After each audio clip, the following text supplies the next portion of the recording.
호산 성가대 귀한 찬양 감사드립니다. 자, 오늘 장로님께서 봉독해 주신 창세기 4장 16절부터 18절 말씀으로 함께 살펴볼 말씀의 제목은 이름 속에 담긴 구속 경륜입니다. 이름 속에 담긴 구속 경륜. 제가 이 설교를 어떻게 해서 준비하게 됐냐면요, 예전에 이름이라는 거죠. 이름. 특히 창세기 족보 같은 경우 보면 이름들이 쭉 나오고 그다음 이름의 뜻이 나오고 하는데, 예전에 제가 밴쿠버에 있을 때 성가대 지휘자님이 이런 질문을 하셨어요. 그때가 한창 창세기 족보를 배울 때예요. 그래서 창세기를 족보를 배우다 보면은 아담의 아들 셋 계통의 경건한 자손, 또 가인 계통의 이제 불경건한 자손 쭉 배우면서 이름이 뭐고 뜻이 뭐고, 이름이 뭐고 뜻이 뭐고 이렇게 배우잖아요. 근데 그때 그 지휘자님이 이런 질문을 하셨어요. 아니, 세상에 어떤 부모가 자식에게 그런 이름을 지을 수가 있습니까? 라고 하는 거예요. 아무리 생각해도 자기는 이해가 안 된대요. 자, 아담의 아들 그 셋 계통은 믿음의 계통으로서 그 이름 뜻이 은혜롭고 좋아요. 괜찮아요. 그래서 뭐 셋 그럼 기초, 뭐 토대, 그다음에 뭐 다른 씨, 그런. 마할랄렐은 이제 하나님께 찬양, 영광, 에녹은 선생, 봉헌된 자, 노아 아니자, 좋죠. 근데 문제는 가인 계통이 가인 계통. 가인 계통의 이름들은 하나같이 좋아요, 안 좋아요? 뜻이 안 좋아요. 오늘 본문에 등장하는 이랏, 혹시 기억나세요? 도망자, 도피자, 과시하는 자. 아니, 어떤 부모가 자기 자식 이름 듣고 너는 평생 도망자처럼 살 거야. 도망자, 이랏 짓겠냐 그 소리예요. 무후야엘은 더 안 좋아요. 무후야엘은 뭐냐면은 하나님이 흔적도 없이 쓸어버린 자예요. 그다음 무드사엘은 최고죠. 지옥의 사람. 그러니 그 지휘자님의 그 질문이 일리가 있어요, 없어요? 일리가 있는 거예요. 과연 이 이름을 그 부모가 지었을까? 지었다면 어떻게 부모가 다 자기 자식 이름을 이렇게 지었을까? 그 생각이 들죠. 근데 여러분들 왜 안 물어보셨어요? 네. 당연히 이런 질문 하셨어야 돼요. 그래서 한번 오늘 이 이름에 대해서, 그 다음에 그 이름을 가지고 하나님께서 어떻게 그 구속 경륜을 담으셨는지 한번 살펴보겠습니다. 첫 번째로 각 인물의 이름의 뜻이에요. 자, 이름이 가지고 있는 뜻, 기능. 자, 이름은요, 우리 창세기 족보에 보면 세 가지를 담고 있다고 그래요. 근데 먼저 보면은 이름은 존재 자체, 그 다음에 구별짓는 기호로 사용되는 게 이름이에요. 그래서 이름이 있다고 하는 것은 뭐냐면은 존재를 나타내요. 존재를. 있으니까 이름이 있겠죠. 그죠? 이름이 있으니까 있는 거예요. 그 다음에 존재하는 것들 가운데에서 이름을 통해 가지고, 자, 방송실 다음에 해주세요. 아직 띄우지 마세요. 그거 아니에요 지금. 자, 존재하는 것들 가운데서 이름을 통해 가지고 구별을 짓게 하는 구별. 자, 예를 들어 볼게요. 고양이라는 건 이름이 왜 있어요? 무언가 있는 거죠. 고양이란 존재가 있는 거죠. 그죠? 자, 존재가 있기 때문에 고양이가 있어요. 그 다음에 고양이가 있지만은 뭐 냐옹이, 다홍이, 그러니까 이름이 또 있죠. 그럼 뭐예요? 많은 고양이들 가운데에서 내 고양이를 구별짓는 거예요. 그래서 구별짓는 기호로서 냐옹이, 다홍이가 있어요. 이름이. 그래서 이름 통해서 구별짓는 기호가 되는 거예요. 그래서 제가 이 이름에 대한 공부를 가르칠 때마다 늘 쓰는 시가 있어요. 그래서 이름에 대한 의미를 가장 잘 나타내 주는데, 자, 방송실 이제 띄워주세요. 자, 요 시가 김춘수 시인이 쓴 꽃이라고 하는 그 시예요. 자, 보시면은 내가 그의 이름을 불러주기 전에는 그는 다만 하나의 몸짓에 지나지 않았다. 내가 그의 이름을 불러주었을 때 그는 나에게로 와서 꽃이 되었다. 내가 그의 이름을 불러준 것처럼 나의 이 빛깔과 향기에 알맞는 누가 나의 이름을 불러다오. 그에게로 가서 나도 그의 꽃이 되고 싶다. 우리들은 모두 무엇이 되고 싶다. 나는 너에게, 너는 나에게 잊혀지지 않는 하나의 의미가 되고 싶다라는 거예요. 내가 그 사람의 이름을 불러주느냐, 이름을 모르느냐에 따라서 의미가 있느냐 없느냐예요. 그래서 내가 누군가 불러요. 근데 여기인데 저기요, 잠깐만요. 그러면은 그 사람은 나에게 있어서 뭐예요? 특별한 의미가 없어요. 저기요, 아저씨, 뭐 학생, 뭐 김씨, 이씨, 박씨, 그죠? 내가 저 사람에게 의미 있는 존재, 구별된 존재임을 알려준 첫 번째 표시가 뭐냐면은 내가 그 사람의 이름을 아느냐 모르느냐예요.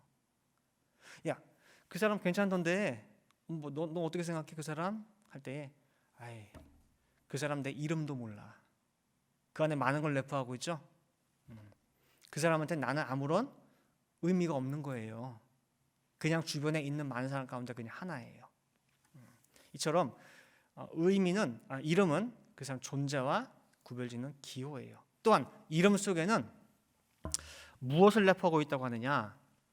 존재의 속성과 인격까지 내포하고 있어요. 이름 속에는. 우리 창세기 족보에 보면 나와요.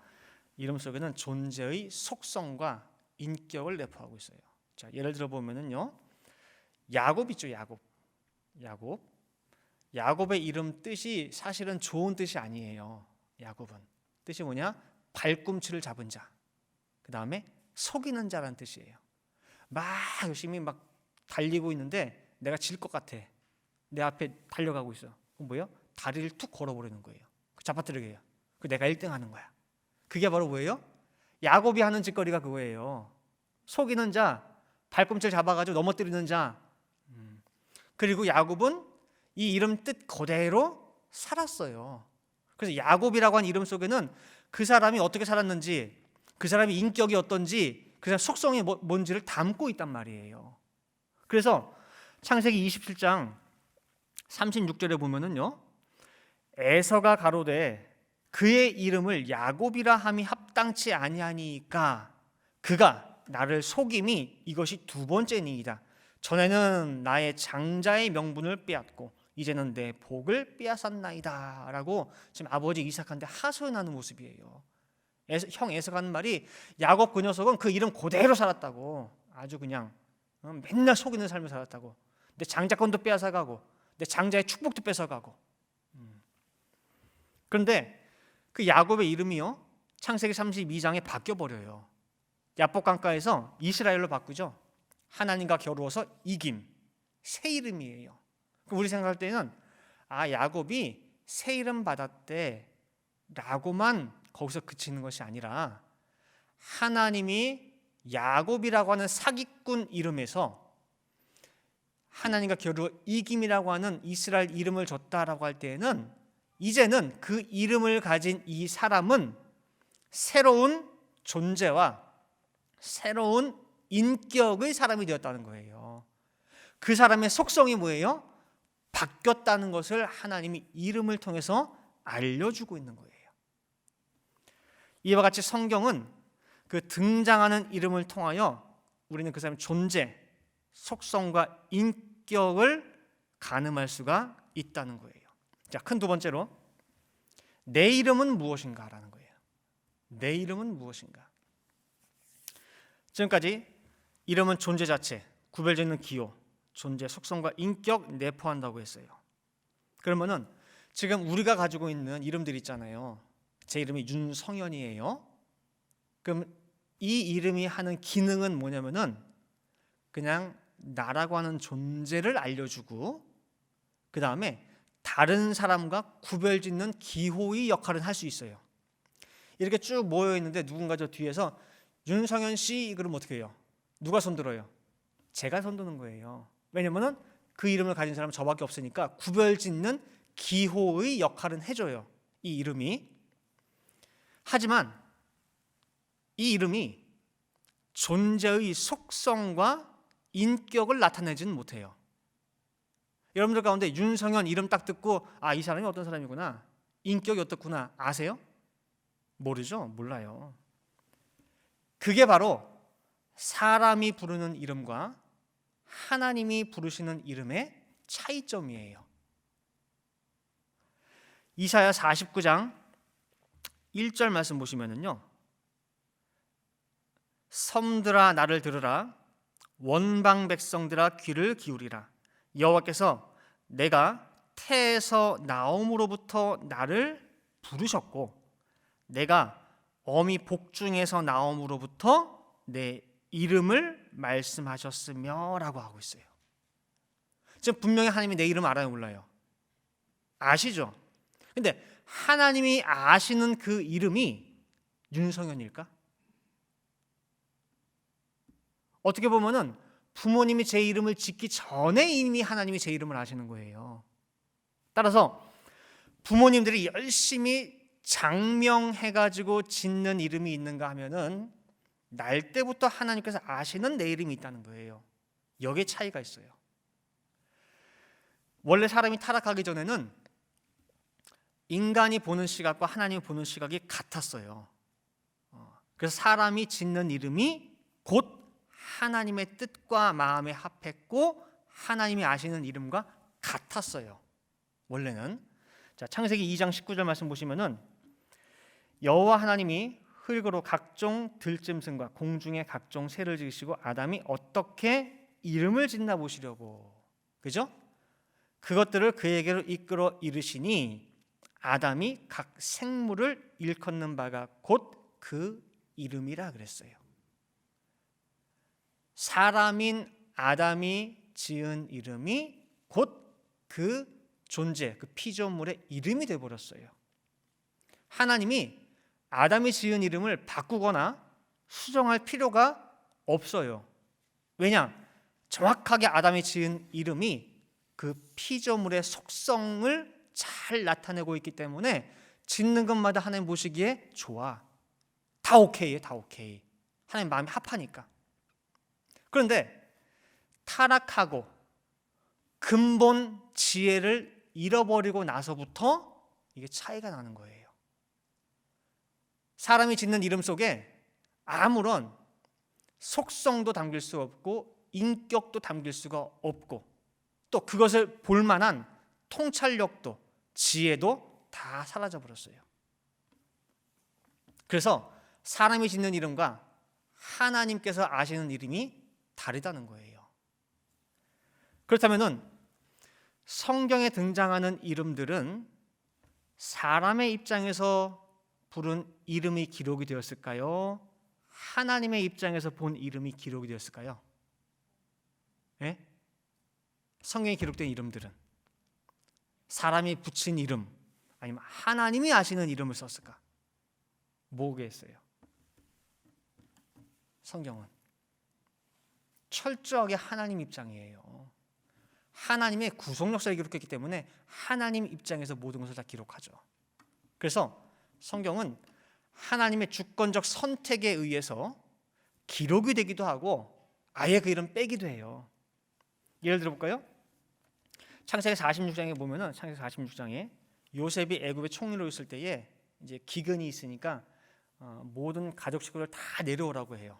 애굽으로. 그때 애굽에 내려간 그 야곱의 식구가 총 몇 명입니까? 70명이죠. 다 세우셨어요? 70명이에요. 근데 그 가족 명단들이 다 나오는데 민수기나 어떤 다른 족보들과 비교해 보면은요, 이게 안 맞아요. 70명 아니에요. 사실은 70명보다 모자라요.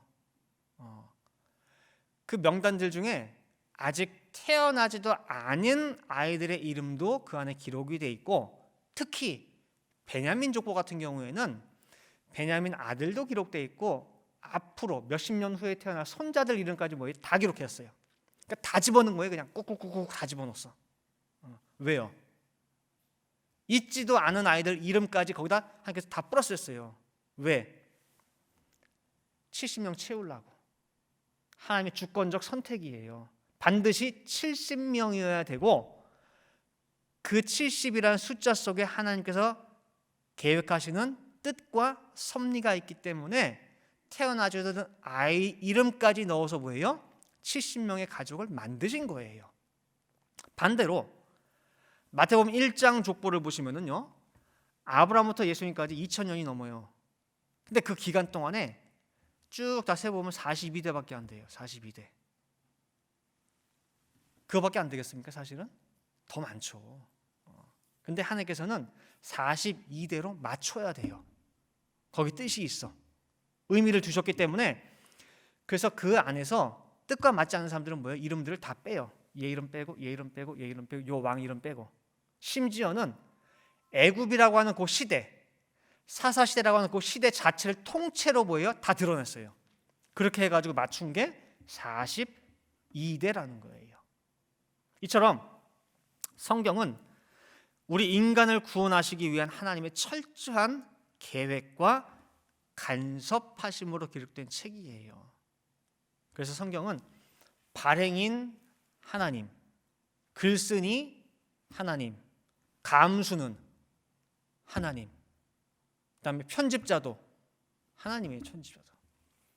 그래서 아무리 사람인 네가 좋은 이름 다 갖다 붙여봐라. 내 뜻과 상관없고 내 시각이랑 안 맞으면은요, 그럼 하나님이 다 편집하시고 수정하시고 아예 쓸 필요가 없으면 뭐예요? 빼기도 하시고 다 하는 거예요. 자, 그래서 성경에 보면은요, 하나님은 이름을 통해 가지고 많은 것을 나타내셔요.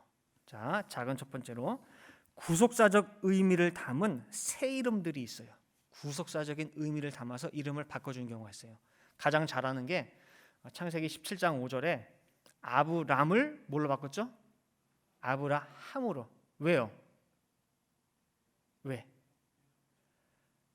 아브람이라고 하는 그 이름이 하나님의 그 큰 역사를 담기에 그릇이 너무 작아서 그랬어요. 그릇이 너무 작아서. 아브람은 위대한 아버지라고 하는 좋은 뜻이 있어요. 뜻 자체는 좋아요. 근데 이 아브람은 한 가정이나 어떤 한 부족, 어떤 한 사회에서의 한정된 이름이에요. 근데 하나님께서는 아브람에 두신 뜻이 구속 경륜이 뭐냐면은, 야, 네 이름은 너는 한 도시, 한 부족, 한 촌락 그거 담을 그릇이 아니야. 열국이야, 열국. 모든 열방을 다 네 속에 담을 거야 라고 해가지고 그래서 확 넓혀준 게 뭐예요? 아브라함이에요. 구속 경륜 속에서 바꿔버린 거예요. 조그마한 아브람 그릇에서 큰 아브라함으로. 두 번째로 17장 15절, 창세기 17장 15절에 와이프 사레도 뭘로 바꾸느냐? 사라로 바꿔요. 사라로. 열국의 어미로서 택한 하나님의 모든 자손들을 낳을 여인으로서 뭐예요? 크게 만든 거란 말이에요. 사라로. 그 다음에 아까 살펴봤던 야곱 같은 경우도 이스라엘로 바꿨죠. 그 이름 안 좋아. 사기꾼. 야, 그거 가지고 무슨 구속 역사를 담니? 안 돼요. 이스라엘로 바꿨죠. 그 다음에 또 작은 두 번째로 어떻게 이름을 쓰시느냐 할 때에 계시로서 이름을 하나님께서 쓰셔요. 계시. 그러니까 계시는 뭐냐면은 뭔가 덮여뒀던, 숨겨뒀던 것을 드러내는 거죠. 하나님의 뜻을, 생각을, 의중을 나타내는 거예요. 계시로서의 이름이 있는데 예를 들면 뭐가 있냐? 호세아 선지자 있죠. 호세아 선지자. 하나님께서 중매해 주셨어요. 하나님께서 호세아 선지자를, 야, 너 결혼도 안 했지? 내가 저기 와이프 하나 붙여줄게. 해서 여자를 소개해 주셔가지고 결혼을 했는데 누구냐? 창녀예요. 몸 파는 여자. 이름이 고멜이죠. 고멜. 그러니까 하고만 여자 중에 왜 그런 여자 해줬을까? 다 의미가 있죠. 근데 어쨌든 호세아 선지자가 결혼을 해가지고 애를 낳았어요. 아들 낳고 딸 낳고 다 했는데 딸 이름을 하나님께서 주시는데 뭐라고 할까요? 그랬더니 로루하마. 뜻이 뭐냐? 긍휼히 여김을 받지 못하는 자, 불쌍히 여김을 받지 못하는 자, 은혜를 받지 못하는 자. 좋아요, 안 좋아요? 로루하마에 로루하마. 그럼 또 아들 낳았어요? 뭐로 할까요? 아들 이름. 그랬더니 로암미.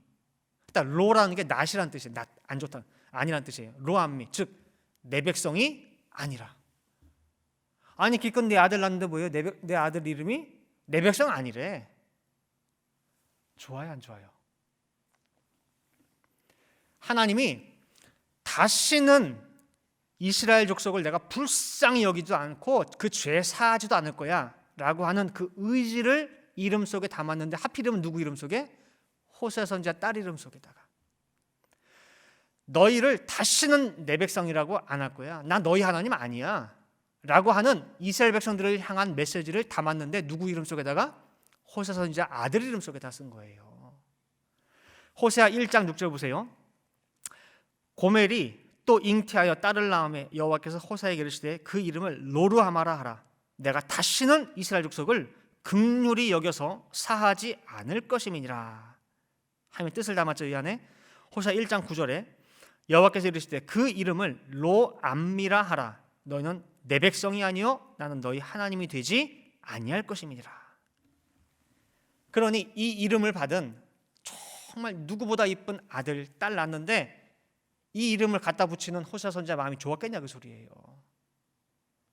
사랑스러운 아들, 딸 이름을 그렇게 지으라니. 근데 하나님께서는 호세아 선지자 아들, 딸 이름을 통해서 그 시대의 상황을 담아내시고 있어요.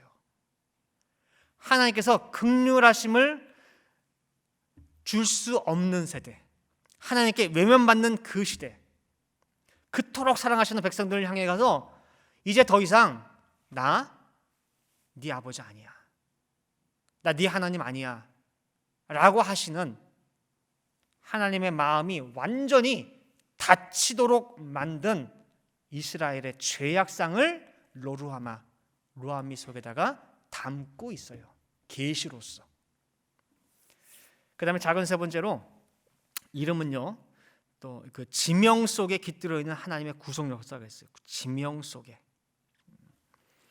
그 지명 보면은요, 원래 가지고 있던 뜻이 거기서 일어난 사건이랑 안 맞아가지고 하나님이 야, 그 이름 바꿔, 그 이름 아까워, 바꿔 해보신 경우가 있어요. 어디냐? 10번째 진친 르비딤, 광야 10번째 보면 르비딤 있죠? 기껏 도착했는데 물이, 거기 가면 물이 있겠지 하고 갔는데 물이 없네. 그래가지고 대번에 나온 반응이 뭐예요?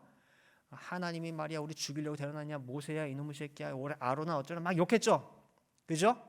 그래서 거기서 하나님이랑 다퉜어요. 하나님을 시험했어요. 야, 하나님이 우리 중에 계셔 진짜? 계시면 이 많은 백성을 이게 목말라 죽이려고 데려나온 거야? 근데 그 백성이 그날 아침에 만나 먹었어요, 안 먹었어요? 만나 먹었죠? 하나님 주시는 만나 먹고 나온 그 백성 입에서 나온 게 뭐예요? 하나님이 우리 중에 계시냐 안 계시냐 그러고 있단 말이에요. 그래서 하나님이 르비딤 이름 뜻이 너무 좋은 뜻이에요. 쉬는 곳, 휴식처, 안식처, 그런 뜻이 있는데 거기서 그 백성들이 한 일이 뭐예요? 하나님이랑 맞붙어서 싸웠어요. 멱살 잡고 모세랑. 그래서 야, 이름 바꿔버려 모세야. 뭘로 바꿨느냐? 마사, 하나님을 시험했다는 뜻이에요. 무리바, 뜻이 뭐예요? 다툼, 하나님을 다퉈서 거기서. 더 이상 르비딤 쓰지 말래. 이제부터 거기는 무리바야, 무리바, 마사. 그냥 또 한 군데 있죠. 32번째 진친 가데스, 이름이 뜻이 거룩한 곳이 거룩한 곳. 근데 거기서도 또 물 때문에 싸웠죠, 하나님이랑. 무리바. 그래서 가데스 무리바. 좋은 이름인데 또 다퉜어요 거기서. 야, 바꿔 무리바로. 그 다음에 또 하나님께서는 성경에 보면은 지명 속에 앞으로 펼쳐질 예정된 뜻을 또 미리 담는 경우가 있어요. 수백 년 전부터 해가지고. 그래서 베들레헴 뜻이 뭐예요? 떡집. 그래서 거기에 누가 오셨어요? 생명의 떡 되시는 예수님이 베들레헴에 탄생하시고. 겟세마네 동산 뜻이 뭐예요? 쥐어 짜다. 그래서 예수님께서 마지막 인류의 모든 죄를 걸머쥐고, 그렇죠? 정말 땀방울이 핏방울이 되도록 쥐어짜면서 기도했던 곳이 바로 겟세마네 동산이에요. 요단강 세례받는 곳이죠. 뜻이 뭐예요? 낮아지다. 그래서 고개 뻣뻣하고 뭐 좀 알고 내가 뭐가 됐는데 라고 이렇게 서 있는 사람은 절대 요단강 와가지고 세례 받아요, 못 받아요? 절대 못 받아요. 나는 죄인입니다. 난 절대 하나님 앞에 뭐예요? 고개 들 수가 없습니다 하는 세리 창녀 죄인들이 와가지고 세례 받은 장소가 뭐예요? 요단강이에요. 요단강. 그 다음에 에덴은 뜻이 뭐예요? 에덴 기쁘다, 즐겁다. 그래서 아담이 에덴에서 추방됐다라고 해서 뭐냐면 뭐예요? 그 기쁘고 즐겁고 감사한 창화하는 그 마음이 뭐예요? 다 잃어버린 거예요. 그래서 지명 이름 속에도 이처럼 뜻이 내포되어 있어요. 자, 그러면은 이제 제가 설교를 준비하게 된 이제 처음 질문으로 돌아갑니다. 창세기는 그 가인의 후손들이 기록된 창세기는 누가 기록했어요? 모세가 기록했죠. 모세가 하나님과 대면해서 볼 정도로 하나님의 마음 속 중심의 뜻과 계획을 자세히 알고 있는 모세가 창세기를 기록했고, 창세기에 등장하는 셋계통, 가인계통의 모든 인물들 이름을 기록했습니다. 이 사람들의 이름 속에는 그 당시 그 사람들이 살던 시대의 모습과 환경, 또 그 사람의 속성과 인격이 담겨져 있어요. 어떤 사람인지를. 그래서 어째서 가인의 부모들은 그러한 끔찍한 이름들을 자기 자식에게 붙였을까? 이 이름들이 진짜 그 부모가 붙인 이름이 맞을까? 제가 확답을 드릴 수는 없습니다. 진짜 부모가 지었는지. 그죠? 그러나 한 가지 확실한 것은 뭐냐? 하나님께서는 당신의 뜻에 맞게 성경을 기록하셨다라는 것이에요. 아시겠죠? 그래서 이랏, 아까 뜻이 뭐였죠? 과시하는 자, 도망자, 도피자. 자, 과시하는 자, 도망자, 도피자. 두 개가 뜻이 안 맞아요, 사실은. 그죠? 근데 그 두 단어를 한번 연결해 보세요. 연결해 보시면은 그게 우리 인생이에요. 그 당시 이랏이 살았던, 또 그 사람이 살았던 인생이에요. 뭐냐? 이랏은요, 누리고 과시할 정도로 있는 사람이에요. 생활에 안정이 있어요. 분명히 누가 보더라도. 그런데 그 사람의 속은 뭐냐? 속 마음 심정은 어떠냐? 늘 불안해요. 누구처럼? 도망자처럼. 늘 쫓기는 것처럼 살아요. 분명히 보여지는 모습은 모자라는 거 하나 없고 다 넉넉한데 늘 이 사람은 늘 부족해. 늘 쫓기는 삶을 살아. 그리고 더 큰 문제는 뭐냐? 내가 뭐가 부족한지를 몰라. 내가 왜 이런 마음자로 살아야 되는지 몰라요. 하루도 마음 편하게 발 뻗지 못하고 늘 머리 뒷꼭지를 누가 뭐 땡기는 느낌이야. 그게 바로 뭐예요? 이랏이 살았던 삶이에요. 그 다음에 무후야엘은 뭐예요? 무후야엘. 하나님께서 흔적 없이 쓸어버린 자죠. 이 땅에 태어나가지고 열심히 일하고 자식 낳고 키우고 수십 년을 살았어요. 근데 하나님 기억에 아무것도 없는 존재예요. 하나님 기억 속에 이 사람은 흔적이 없어요. 나중에 그 나라 가가지고 걔 이 땅에 왔었니? 걔 뭐 하다 왔는데? 아무리 그 사람이 이 땅에서 일한 행적을 찾아봐도 마치 누가 말끔히 청소해 놓은 것처럼 티끌 하나 없어요. 하나님이 인정하신 행적 자체가 없어요. 하나님 인정하시는 한 톨도, 하나님 기뻐하시는 일 하나도 남기지 못한 그 인생, 그게 바로 뭐예요? 무후야엘이에요. 그래서 하나님 기억 속에 아무것도 없어요. 그 사람은 왔으나 온 적이 없어요. 무드사일은 뭐예요? 무드사일. 지옥의 사람이 지옥의 사람. 하루하루 살아가요.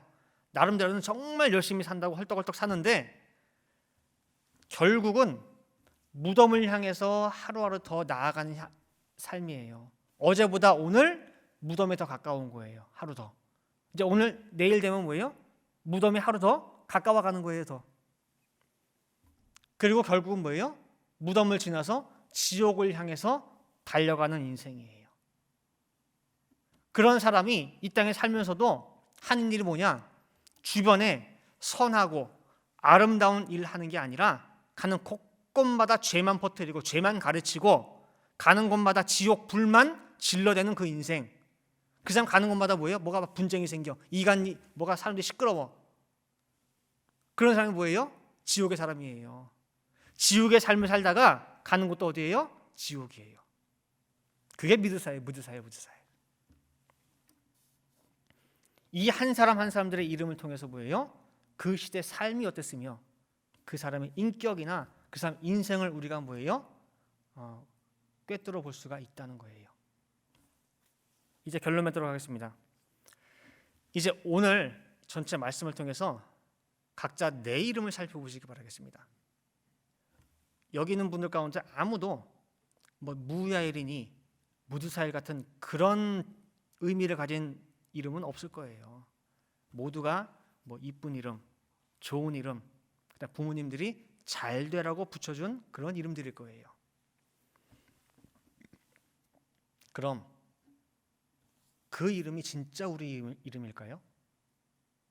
부모님이 붙여주신 좋은 뜻을 가진 그 이름, 그게 각 내 이름이냐 그 소리예요. 분명히 이름 속에는 그 사람의 속성과 인격이 담겨 있다고 하는데 아무리 지금의 내 이름 불러봐야 알 수가 없어요.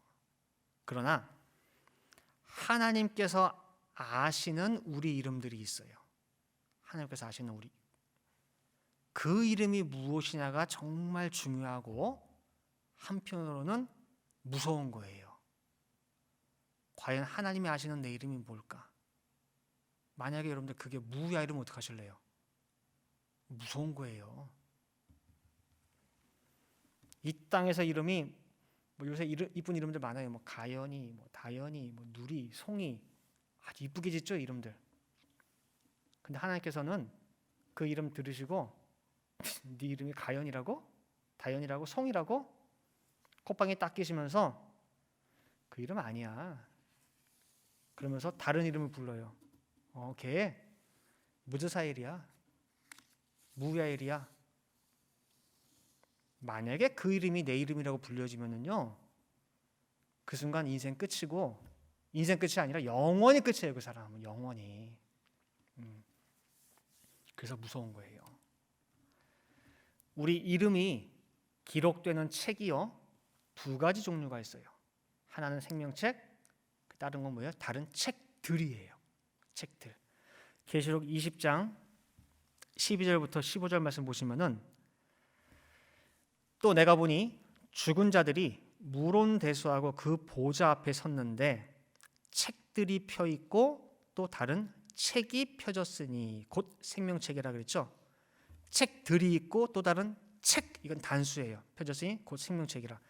죽은 자들이 자기 행위를 따라 책들에 기록된 대로 심판을 받으니 바다가 그 가운데서 죽은 자들을 내어주고 또 사망과 음부도 그 가운데서 죽은 자들을 내어주매 각 사람이 자기의 행위대로 심판을 받고 사망과 음부도 불못에 던지우니 이것은 둘째 사망 곧 불못이라. 누구든지 생명책에 기록되지 못한 자는 불못에 던지우더라. 생명책은 단수고 하나란 뜻이에요. 책들은 복수예요. 그만큼 많다는 거예요. 그래서 이 12절을 공동 번역은 이렇게 번역하고 있어요. 많은 책들이 펼쳐져 있고 또 다른 책 한 권이 펼쳐져 있었습니다. 그죠? 그것은 생명의 책이었습니다. 죽은 자들은 그 많은 책들에 기록되어 있는데 자기의 행적을 따라서 심판받았습니다 라고 하고 있어요.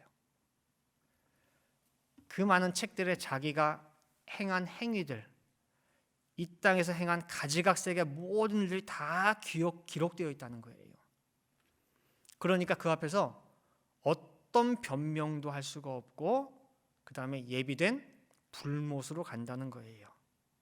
자, 그럼 보세요. 이 생명책과 이 그 수많은 책들에 이름들이 기록되어 있을 거 아니에요. 그럼 거기에는 무슨 이름이 기록되어 있을까요? 윤성현이 기록될까요? 우리가 이 땅에서 부르는 그 이름들? 성경은 우리에게 어떤 이름이 거기에 기록될지 힌트를 주고 있어요. 자, 요한계시록 2장 17절 말씀 보시면은 요한계시록 2장 17절 말씀에 귀 있는 자는 성령이 교회들에게 하신 말씀을 들을지어다. 이기는 그에게는 내가 감추었던 만나를 주고 또 흰 돌을 줄 터인데 그 돌 위에 새 이름을 기록한 것이 있나니 받는 자밖에는 그 이름을 알 사람이 없느니라 말하고 있어요. 보좌 앞 그 책에는 지금 우리가 쓰는 이름대로 기록되어지는 것이 아니라는 거예요. 우리가 그 이름들 뭐 윤성현 뭐 누구 다 나오잖아요. 그것은 이 땅 위에서 우리가 한 7, 80년이 사는 동안에 한시적으로 사용하는 이름이고 그 나라 가서는 새로운 이름으로 기록이 된다는 거예요. 근데 문제는 그 새 이름이 아까 말씀드린 대로 좋은 승리의 이름이 될 수도 있고 아니면은 내가 이 땅에서 행한 그대로 해가지고 너는 이 땅에서 행한 것들이 맨날 가는 곳마다 뭐예요? 죄만 짓고 죄만 뿌리고 지옥 불만 질렀어. 그럼 무슨 이름이 쓰이겠어요? 새 이름으로서 무드사엘 무드사엘 새 이름으로 책들에 기록이 되는 거예요. 너 사기꾼 짓만 했어? 그럼 뭐가 기록될까요? 적정한 뭔지 모르겠는데 야곱이 기록되긴 하겠네요. 그죠? 사기꾼이면은. 그러니까 이 보좌 앞 책에 우리의 행위에 걸맞는 이름들, 하나님께서 부르시는 이름이 기록된다는 거예요. 내 생을 압축한 새 이름. 그럼 여러분의 이름은 뭐라고 불려주고 싶으세요? 우리가 늘 그걸 생각하면서 내가 매일매일 삶을 살아야 되는 거예요. 그래서 우리가 학교 최종 졸업할 때에 성적표 나오죠. 성적표. A니, B니, 뭐든 F니 나오잖아요. 하듯이 그 성적표 받듯이 우리 인생 결산할 때에 절대로 무야엘, 무두사엘 이런 이름 절대 받지 마시고 정말 모두가 승리의 새 이름으로서 생명책에 기록되기를 간절히 축원합니다. 함께 기도하시겠습니다. 사랑과 은혜가 충만하신 아버지 하나님, 이렇게 오늘 거룩한 주일을 맞이하여서 원근 각처 우리 성도님들 아버지 앞에 귀한 예배를 드렸습니다. 이 예배 가운데에 흠이 없게 도와주시고 아버지께서 기뻐 받으시고 또한 영광 받으시고 또한 예배를 드리는 모든 저희들은 큰 은혜 받는 또 은혜와 함께 큰 축복 받는 귀한 이한 시간 되게 도와주시옵소서. 오늘 특별히 성경상에 등장하는 이름에 대하여 저도 말씀을 통해 상고했습니다. 성경에 수많은 사람들이 왔다 갔지만은 하나님께서 기억하시는 이름으로 이 성경은 기록을 합니다. 그 사람이 이 땅에 와가지고 생각하는 바 또한 말하는 바 그 모든 행한 바대로 기록이 되는 정말 그 모든 한편으로는 무서운 그런 말씀을 저희들 오늘 받았사오매 과연 현재 하나님이 부르시는 나의 이름은 무엇인가 곰곰이 생각해 볼 수 있도록 아버지 역사하여 주시옵소서. 야곱은 정말 그 이름 뜻대로 속이며 넘어뜨리고 정말 발꿈치를 잡는 삶을 살았지만은 정말 하나님의 불같은 연단을 통하여 정말 드디어는 이스라엘이라고 하는 새로운 사람으로 거듭나고 새로운 인격으로 하나님께 인정을 받았습니다. 아버지 하나님, 저희 모든 성도님들 지금까지 어떠한 삶을 살았다 할지라도 어떠한 이름을 가지고 있다 할지라도 이제는 야곱과 같이 말씀 안에서 새로운 사람으로 거듭나고 변화되어서 하나님께서 정말 귀하고 아름다운 새 이름을 받을 수 있는, 그래 최종적으로는 생명책에 기록될 수 있는 모두가 될 수 있도록 인도하여 주시옵소서. 그러기 위하여서 날마다의 삶 속에 하나님과 동행하게 도와주시고, 늘 무슨 일을 하든지 간에 하나님의 눈앞에서 행한 것처럼 행할 수 있게 도와주시고, 사람과 사람을 대할 때에도 내가 저 사람을 대할 때 예수님을 대한다 생각하고 늘 행할 수 있게 도와주시어서 하나님 앞에 늘 부끄럽지 아니한 저희들은 모든 삶이 되게 도와주시옵소서. 그리하여 한 사람 한 사람 늘뿐 동산 우리 모든 성도들 그 나라 가서 장로님은 어떻게 이렇게 귀한 이름 받았습니까? 권사님은 어떻게 이렇게 이쁜 이름을 받았습니까? 참 그 삶이 너무너무 아름답네요 라고 하면서 서로의 이름을 보면서 감격할 수 있는 저희 모두가 되게 도와주시옵소서. 기도한 대로 될 줄을 믿고 감사드리며 이 모든 말씀 사랑의 말씀 예수 그리스도 받들어 기도 올리옵나이다. 아멘.